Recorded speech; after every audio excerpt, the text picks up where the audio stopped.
Welcome back, students, to part 2 of our book reading. This is Miss A again, and we're continuing the story of Ferdinand. Last we left off, Ferdinand was stung by a bee, and all of the people that came to find the bull thought he was the roughest and toughest. What were some of your predictions? Miss A's prediction was that Ferdinand was going to run away and go back to his field. But we have to keep reading to find out what it was he did. Predictions make us good readers because we're actively thinking about our reading. So, before we continue reading, let's go over what a fiction book is and a non-fiction book is. Fictions tell us a story, have character voice changes, are written to entertain us, they have pictures, there's a problem, and then there's a solution, and they always start at the beginning. They go beginning, middle, end. Wow.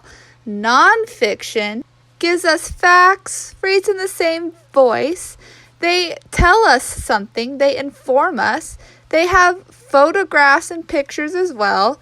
They ask questions and want you to get answers from your reading, and they can start anywhere in a book. Now, let's see what happened back in our story. So, they took him away for the bullfight day in a cart. And there's Ferdinand in a cart going to Madrid. What a day it was! Flags were flying, bands were playing. Oh, look, all the people are out. And all the lovely ladies had flowers in their hair. There they are. And they even have little flyers for Ferdinand. They had a parade into the bull ring. Now, a parade is where people all get together and walk down the streets.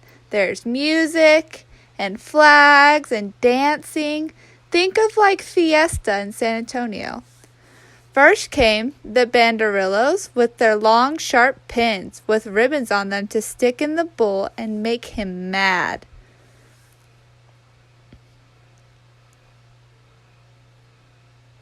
Next came the picadors, who rode skinny horses, and they had long spears to stick in the bull and make him madder.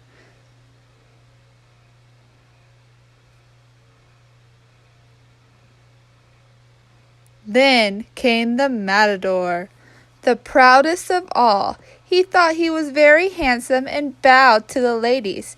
He had a red cape and a sword that was supposed to stick the bull last of all. So these people don't seem very nice.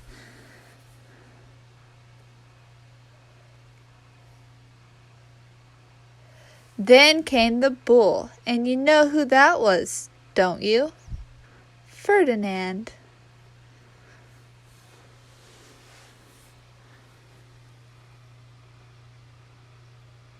They called him Ferdinand the Fierce, and all the banderillos were afraid of him, and the picadors were afraid of him, and the matador was scared stiff.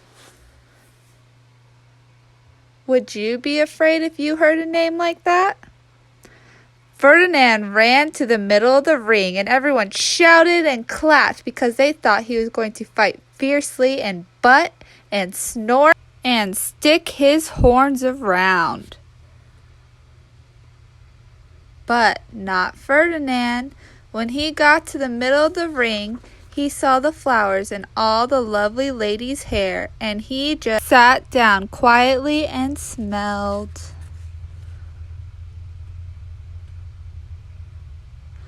He wouldn't fight and be fierce no matter what they did. He just sat and smelled. And the banderillos were mad, and the picadors were madder, and the matador was so mad he cried because he couldn't show off with his cape and sword. So they had to take Ferdinand home.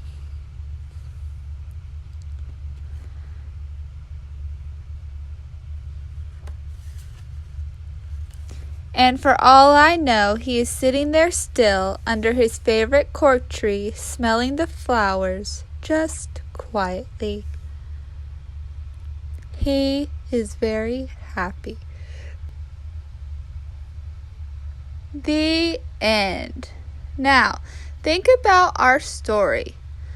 What happened in the beginning, middle, and end? Do you think the story of Ferdinand was fiction or non-fiction? Me and Miss McMorris will leave a place for you to put your answer either by video or by typing with parent assistance. Have a great day!